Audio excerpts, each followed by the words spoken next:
வீடுக்கு என்ன பண்ணுவீங்க நீங்கள் இப்போ? இடம் தரவாடு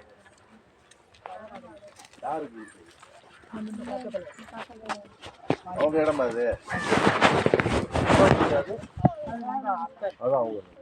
நீங்கள் எந்த இருந்தீங்களா? நீங்கள் மட்டும் இருக்கீங்களா? மகன் எங்க? இந்த ஊரில் இருக்கானா வெளியில் இருக்கானா?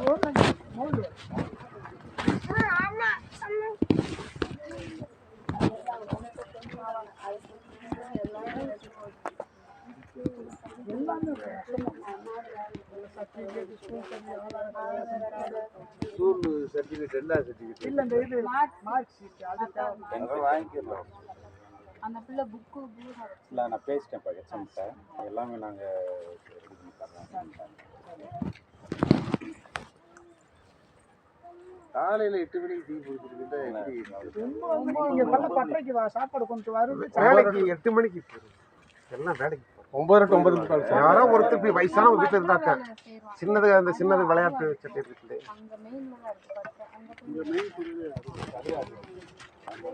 பன்னர்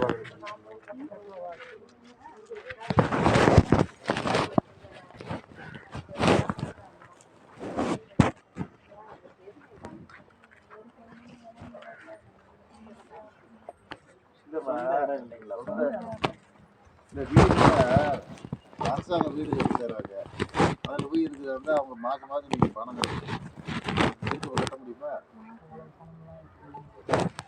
அளவாதான் அந்த 2 வீடு வாங்கி தர்றேன், உங்களுக்கு ஒன்று உங்களுக்கு ஒன்று, 2.5 லட்ச ரூபா பணம் கட்டணும் ஃபஸ்ட்டு. அப்புறம் கொஞ்சம் கொஞ்சமாக நீங்கள் சம்பாதிக்கிறத கட்டி வந்தீங்களா அந்த வீடு உங்களுக்கு சொந்தமாயிடும். பிள்ளைய படிக்க வச்சு பண்ணுறதுக்காக போராடிக்கிட்டு இருக்கோம். அதுக்கே நம்ம வேலை ஆசை அவ்வளோதான் சார். கூட்டி அந்த லோனு வேண்டாம் நான் போட்டு தர்றேன், பேங்க்கில் போட்டு சொல்கிறேன் 2 லட்ச ரூபாய்க்கு. அதனால் டிவா கட்டிங்க சம்பாதிச்சமா டிவா கட்டினா வீடு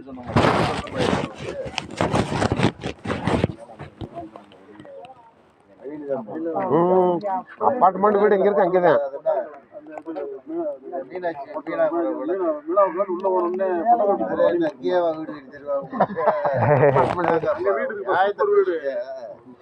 அரசாங்கம் ஒரு இடத்துல கட்டியிருக்கு, 2.5 லட்ச ரூபா கட்டினா உனக்கு வீடு கிடைக்கும்.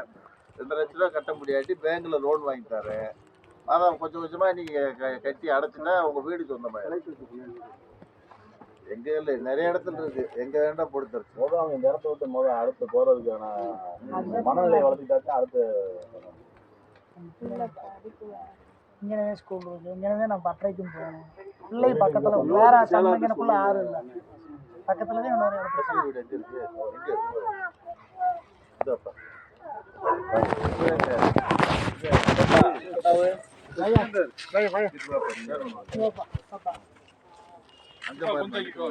கொஞ்சம் ஆள் வாங்கிடலாமா?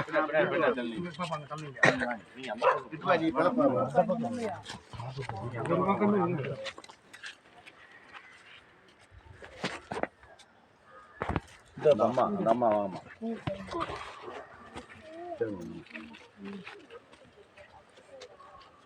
ட்ரெஸ்ஸை வாங்கி சாப்பாடை வாங்கி வீடு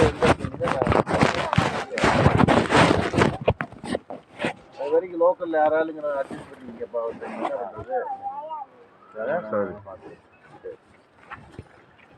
சரி